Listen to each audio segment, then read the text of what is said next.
Hi everyone, and welcome to what may well be the last Up the Dale podcast pre-match edition. We're coming to the last match of the season, and whilst that will be in the reviews in a bit, and we'll take pride of place for this edition, we have got some news. We have got some match reviews from last weekend from all three teams, and obviously we've got the big review, which will be of our second team, who are playing in the Colin Dorber Cup final for level 4 teams this Saturday against South Shore Seconds. We are hosting at the Rec, and it's a big day for us, so we'll have more of that later. We're going to plough straight in. Dave, welcome. I'll introduce you as well, why not? Dave, welcome again. Yeah, cheers, Neil. Hope everyone's still keeping well, and yeah, good to be on the podcast again for hopefully what's a special week coming up for the club. Well, we'll wait and see what the future holds in terms of silverware potentially for the Seconds. We'll plough on with our usual news, and we'll start with, as we started last week, Dave, we're a bit of news on Fantasy League, and now we have two Fantasy Leagues. The first one, as we've been reporting on, is our Inter-Club Fantasy League, which is coming to a head, as I say, one more match to go. Which caused much mirth and merriment this morning when I revealed that I upped the transfer limit to 2 transfers for this week, so everybody could get a few second teamers in. But it's all coming to a head, and we've got 4 people racing for the title. Currently, Aney's top, Harry's second, Dom's third, and Jake's fourth. And they're all within about 200 points of each other, so it is going to come down to who has the top performance from this Saturday coming, and maybe captains and man of the matches and stuff like that. So it's a tight race for this Brigham Barrel sponsored prize at the end. Yeah, it definitely is. I'm just sorry that my team peaked too soon in the early stages of the season, and we've just fallen away.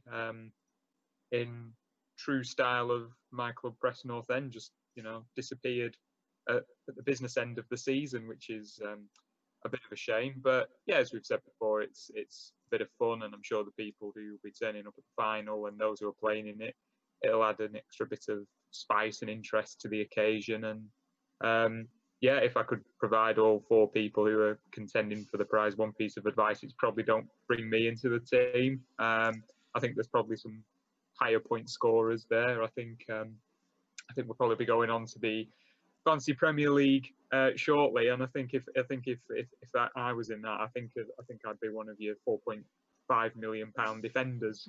I don't think there's much point scoring opportunities there, but no, it's been a really good initiative and brought a bit of fun to the season, and hope everyone enjoys it and that we get a worthy winner at the end of Saturday. Absolutely, and I think the thing that I've noticed this year more than the last times we've done it is close coming towards the end of the season. I think previously somebody sort of ran away with it towards the end of the season, so it's nice to have 4 lads all battling it out, and as I say, it'll all be dependent on who they've either brought in this week or who they even chose right at the beginning, I don't know, and then who performs on Saturday. So yeah, looking forward to seeing how that pans out, and somebody will walk away with a very nice prize from Brigham Barrel. Of a selection of beers. So we say it every week, kindly sponsored by Brigham Barrel, and it'll be a nice little prize for somebody at the end of it. So good luck to all those 4.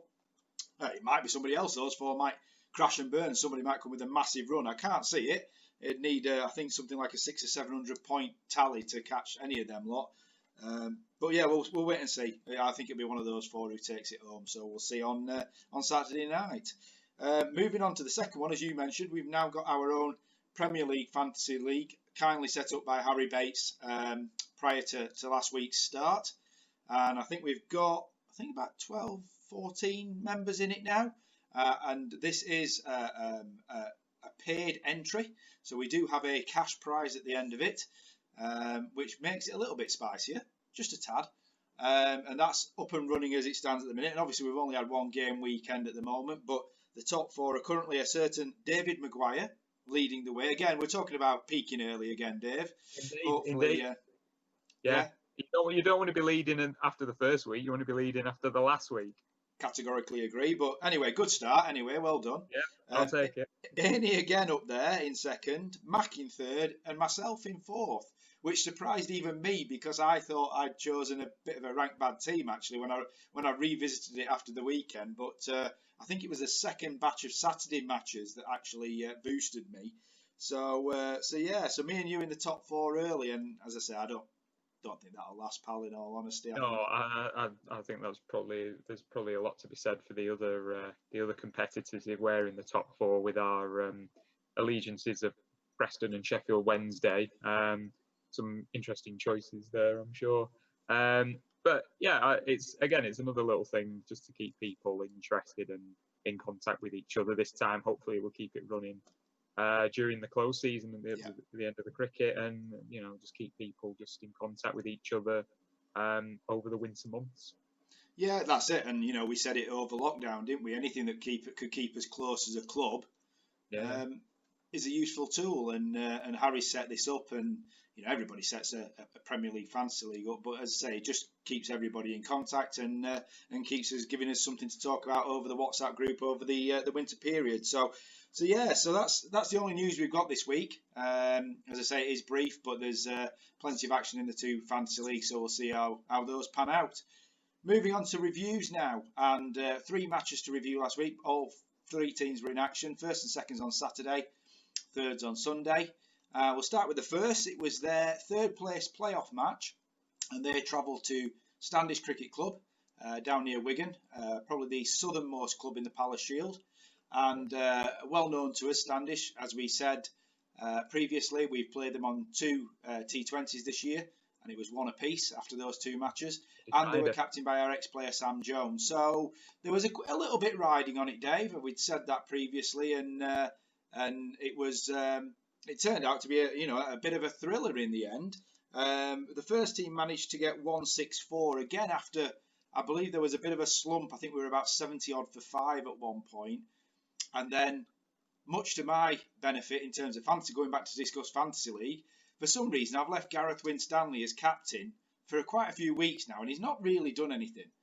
And then we heard that Gareth had racked 75 not out up in a recovery with the bottom order, and had got the first up to 164.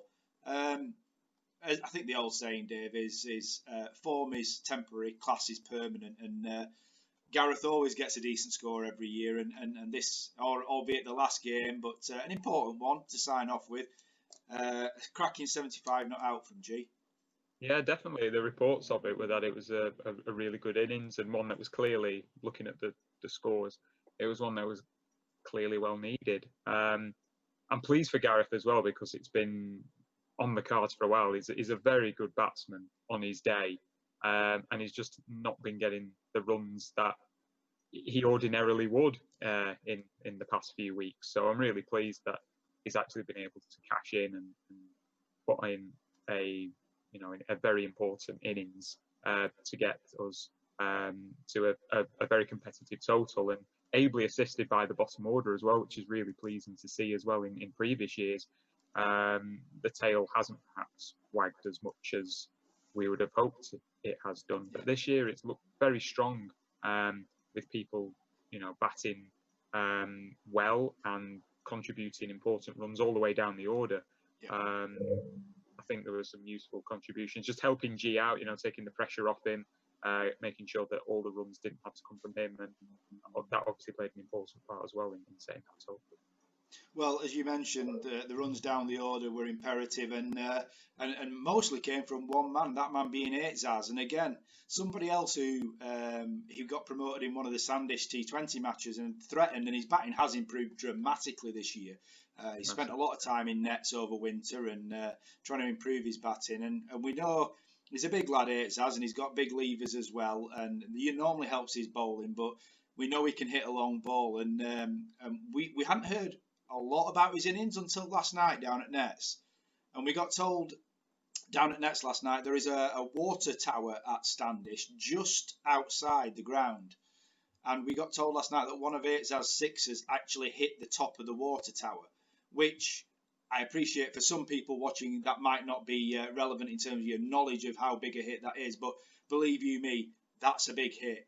and yeah, Aitzaz has been threatening to get some runs at the bottom of the order, and 33 to add to Gareth's 75 not out, as you say, really does marshal them to a very respectable score at 164, and as we've always discussed, take that into the second half, the momentum's with you then, and that really is something to build on, to take into your bowling, isn't it? Yeah, definitely, and it's something that Aitzaz in particular has been threatening to do, as you say, is his batting's come on remarkably this season. It's something he's clearly worked on very hard, and my bowling at practice sessions has suffered from his aggressive play, shall we say, and is the time I've had to run back into the trees to find a ball which is hit 100 yards or so. It's, as you said, it builds momentum if you've got a big partnership like that at the end of an innings, and really sets the team off in a good mood, and a lot of confidence into that second innings defending the score. Well, this again, a lot of the time when we do these match reviews, we obviously talk sometimes from experience when we're playing in the matches, a lot of the time from messages that we've had. We finished early in the seconds, as we'll come on to in a moment, and we were all sat around having a pint, getting the first team updates coming through, and they didn't get off, as we say, taking the momentum into the second innings. Top order of Standish actually batted quite well. There's one guy got 78, one got 30 odd, I think. But then the wickets started to tumble, and it seemed like they were again pulling it back, like we were talking about the Whittingham match previously.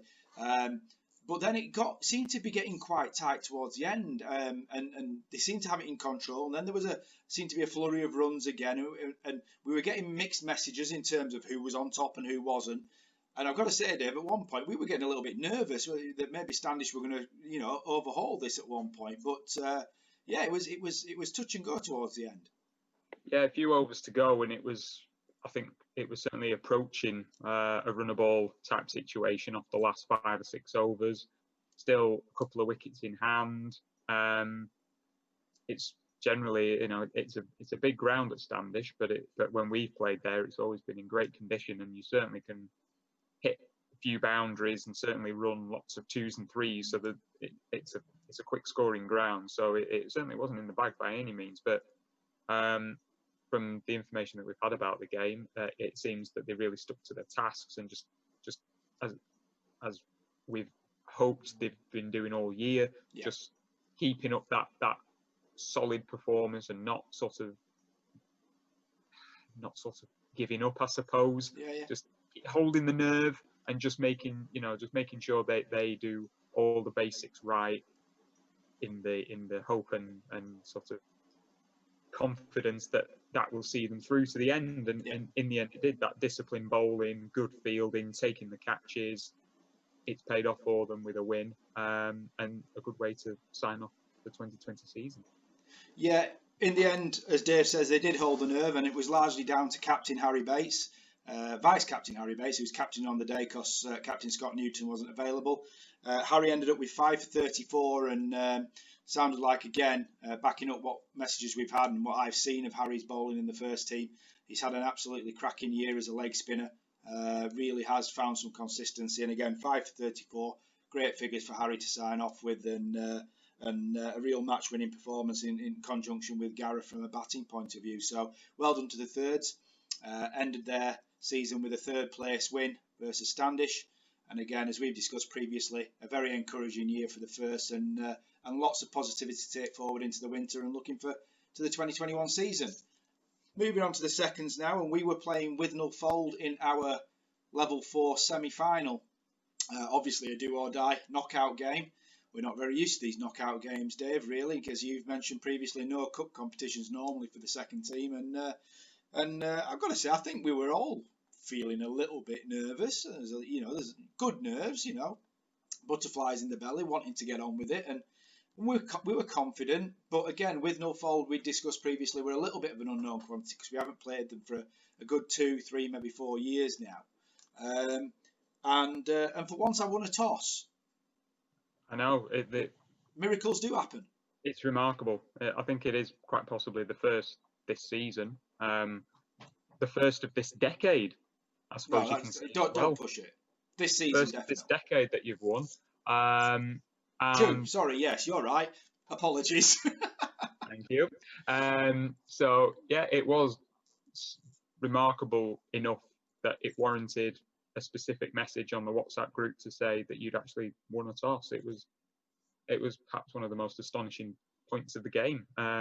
So much so that I don't think you were quite sure what to do, because I don't Well, think you can remember the last time you were in that Well, situation. that was what I was touching on, Dave. Sometimes we've been saying it's sometimes not a bad toss to lose, but I've got to say we were a little bit undecided, weren't we? Because the pitch was again, unfortunately, the weather had completely flummoxed making the build up to the game in terms of when he should be covering and when he shouldn't, and it was an arduous task for him to get anything prepared with the mix of weather we had.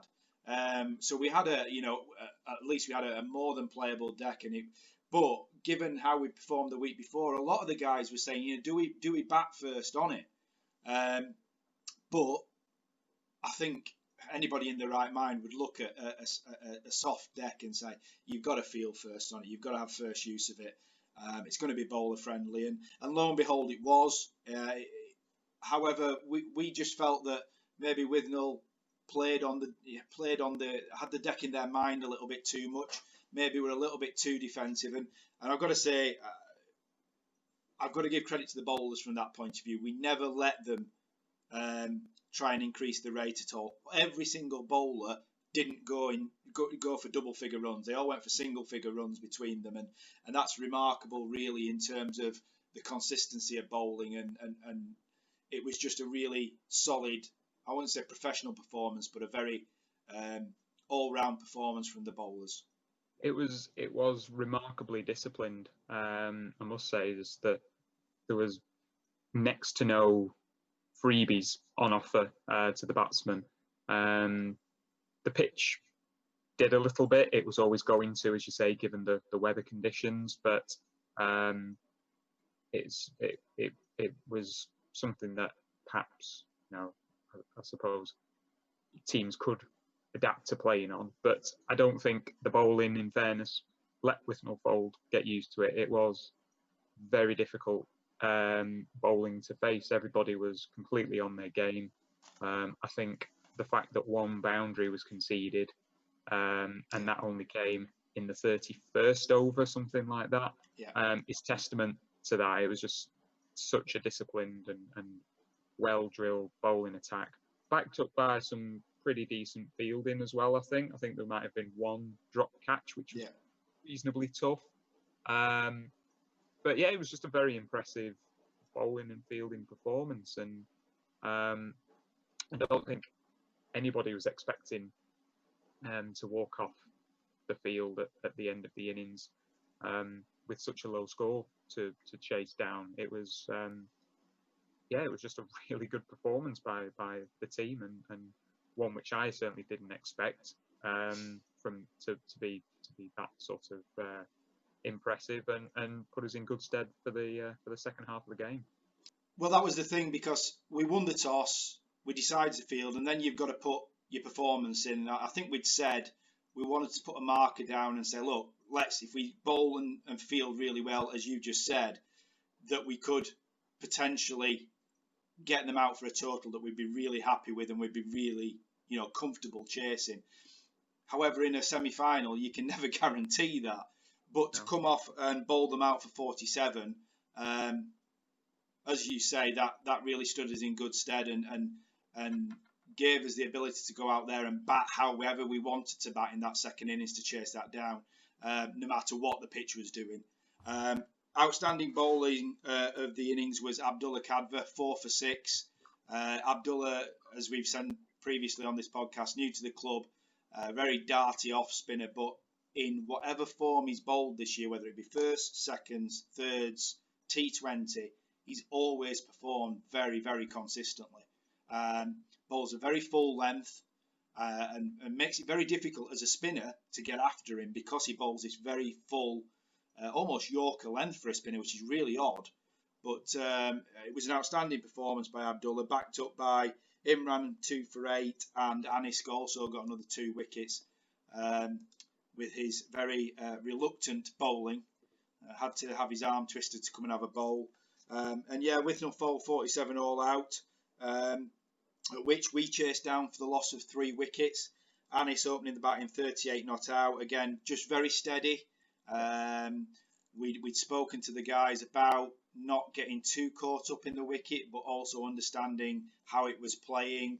It was potentially keeping a bit low, and it was probably going to get a bit lower as the match went on. And Anis it was a very un-Anis-like innings. He was very solid, very watchful, very understanding of what he needed to do. And with a couple of different partnerships,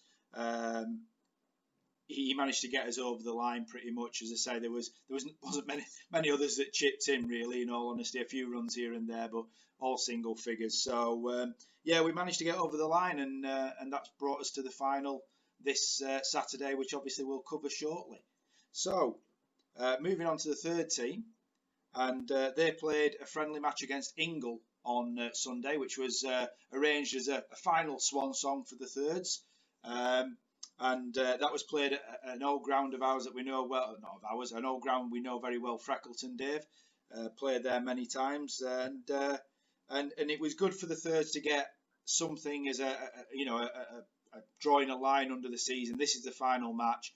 Go out there and again, we've said previously, they've really performed well as a team, and it really has been a team effort from those guys this year from a development point of view and team play.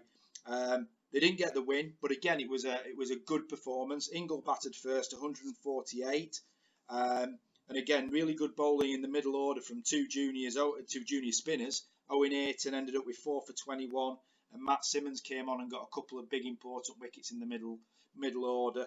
And again, we've said it week in, week out, Dave. That third team is all about development and all about those opportunities to come on and get those wickets in a senior match. And again, good to see two juniors really stepping up to the plate. Absolutely. That's, as we've said throughout this summer, that is the whole point of the third team, or the main points anyway, to get these young lads regular game time. And when you throw in a wicket or two from Matt Berry as well, yes, it's just phenomenal to see that the majority of wickets taken in that game by the third team were from junior players. I mean, if that doesn't say that the team has achieved its primary goal, then I don't know what does. We've got three young lads playing, 3 young lads taking wickets, learning the game, hopefully enjoying the game as well. Yeah. It's just brilliant. It's just been such a success, and I'm just really pleased with how they've performed and how they've all, when we look back at how they started the season in performances and how they've put scores together and fielding and bowling performances to the end of the season, it's been a dramatic improvement, and it's just been great to see. Completely agree. Couldn't agree more. Batting wise, it wasn't a great performance. I've got to say, they were playing against a team who were also Ingle, obviously treating it as a friendly, and were giving some bowlers who maybe might not have ordinarily had a bowler chance. I'm not sure whether that was the case, but there were some interesting bowling actions on show. Unfortunately, the thirds were all out for 73. Top performer was Jake Bolton with 38, batting up the order. An opening bowler who wouldn't normally have a bat, but we know Jake can hit a long ball, a couple of lovely sixes. So good to see Jake getting some time in the middle and a good score of 38. But again, rounding off a very successful season in terms of game time and development for the thirds, which it's all about. It's not about the results for us whatsoever from that point of view. And well done to the thirds on an absolutely superb season. And hopefully we'll have a wrap up after the season about performances, and we can highlight some of the top performers in the thirds, and they'll get their time in the spotlight when we do a season wrap up. So well done to the thirds. We'll now move on to match previews, should I say, and obviously with just the one, but what one to preview. A Waltley Dale side, the second team, have reached a final and have the chance to win our first piece of silverware as a team piece of silverware since the 2015 Division 3 title winning team. And we're feeling a bit good about ourselves, Dave, really, aren't we? It's been it's been at times a bit of a shock because we didn't have the best of starts to the season. In fact, we go off to an absolutely disastrous start at Longridge. But generally speaking, after that, we've shown a huge amount of consistency and we find ourselves in the final, pal. Yeah, as you say, we didn't get off to the best start. We had a rained off game at BAC, followed by not playing a game. I think it was our week to sit out, and then we had the defeat at Longridge. So all of a sudden, we were almost in, must-win territory from then on to get out of Group 1, the first group stage. And we managed to do that, and since then we've built on those good performances we put in at the back end of that first group stage, and we've continued on from there. And I'm just really pleased for the guys in the team. It's kind of like a reflection of the way that the team have played in the last couple of seasons or so. That there's been steady improvement and progress being made by the teams. By the team, not only in the divisions that we've played, we've obviously moved up a division, but also just in the way that we've played. It's been a lot more of a higher standard, I would say. We've everybody in the team has improved their standard of play. Speaking for myself, I feel like I've improved my bowling and my fielding compared from 3 years ago, say. And I feel everybody has something that they've improved on. Yeah. And say, for example, Ikram has turned himself into an opening batsman, as well as one of the, if not the opening bowler, first change bowler. Dom Harvey has turned himself turned into a bit of everything, really. A bit of a batter, a bit of a keeper, has a little bit of a bowl, is a pretty decent fielder. It's just been great to see all these different little things that have just been developed by people. And yeah, as the season's gone on, I think people perhaps thought at the start of the season it was great just to get any cricket in. Yeah. And that we should be happy with that. But as the season's gone on, people have sort of got more and more into it, got the bit between the teeth, and have got into this. And yeah, it's something that I think we're all really looking forward to on Saturday. I think you've hit the nail on the head, and what you're saying in terms of it all comes down to, for me, to one word: consistency. I think from that first group stage, when we started winning a couple of games, the consistency of performance has been there week in, week out, and we've talked about fielding being very important to that. And I think our fielding, as you say, in terms of improvements from everybody, I think certainly fielding has been one of the big points of improvement. Ground fielding, catching to an extent, we have got some good fielders and catchers in the team, but I think generally the consistency of it has been superb. We'll be facing South Shore seconds. They're an old foe of ours. We've played Maz and his team many times, and it'll be a really good matchup. I would think two pretty evenly matched teams. It's down at the Rec. It's a 12:30 start, not a 1 o'clock start on Saturday. We have league officials down. We've been given plenty of guidelines to go with in terms of not just the COVID ones, but also some league relevant ones as well. So I'll put up on here our spectator guidelines. There's lots of spectator guidelines that we'd like people to adhere to, because we do know we're going to have quite a few down watching. So it'd be great if everybody could follow those guidelines. And if that happens, hopefully it'll be an outstanding day. I know South Shore will bring a few. They quite like our ground. I think every time they come to our ground, they either win a game or win a six-a-side competition, and hopefully we can book the trend on Saturday, and hopefully they don't win anything for a change. Every time I've been there and met Maz there, he's always won something, so hopefully it's the opposite way around on Saturday. But yeah, they're a good set of lads at South Shore.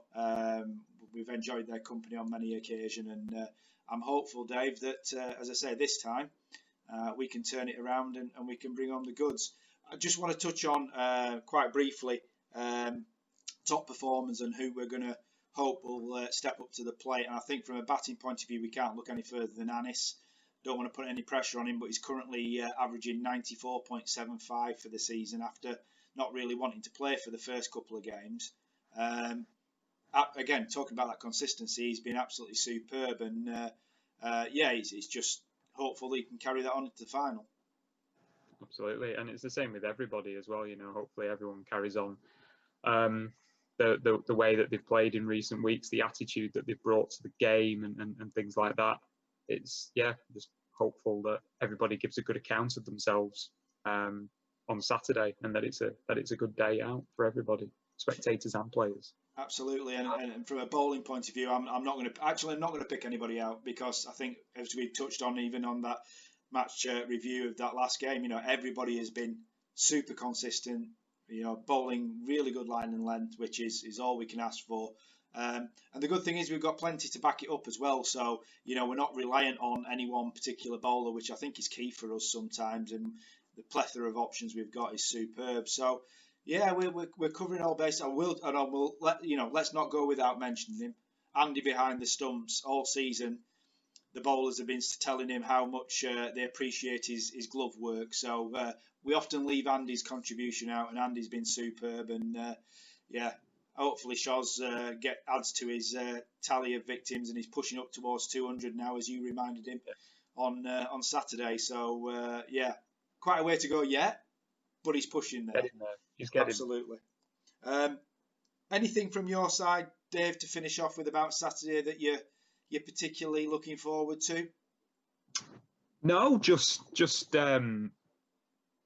the I suppose the cup final day. I suppose it is something that I think, as I say, we've worked hard for all season. I think it's something that we've been building towards for the last couple of years with our performances and in the improvements that we've put in.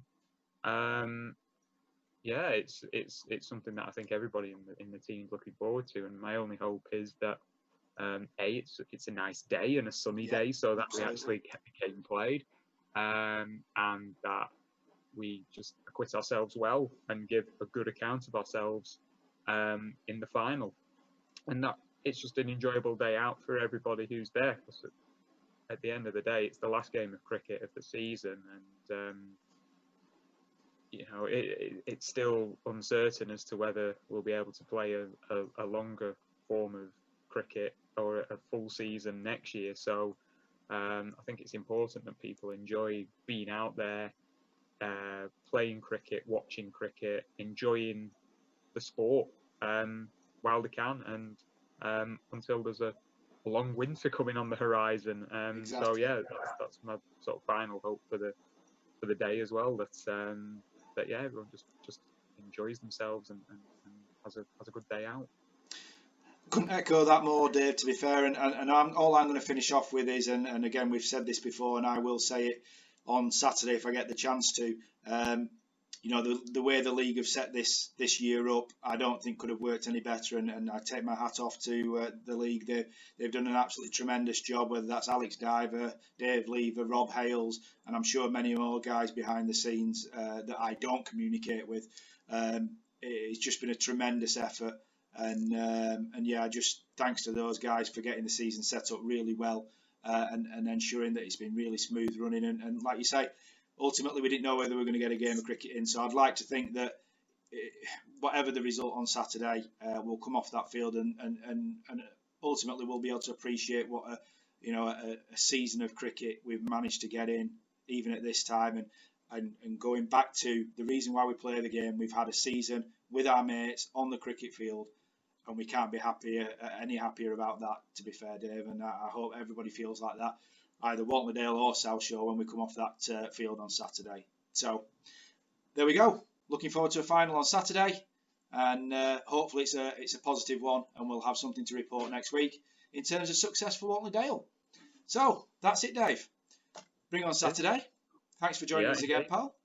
No worries. Looking forward to Saturday. So yeah, hope to see you down there, and people, if they can, come down and pay attention to the guidelines that you put out. Hopefully people enjoy a good game of cricket, and great Absolutely. to see people there.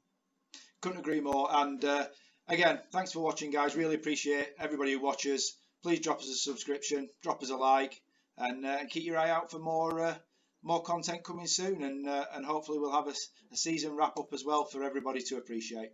So thanks for watching, everyone. This has been another Up the Dale podcast, and we'll see you again soon.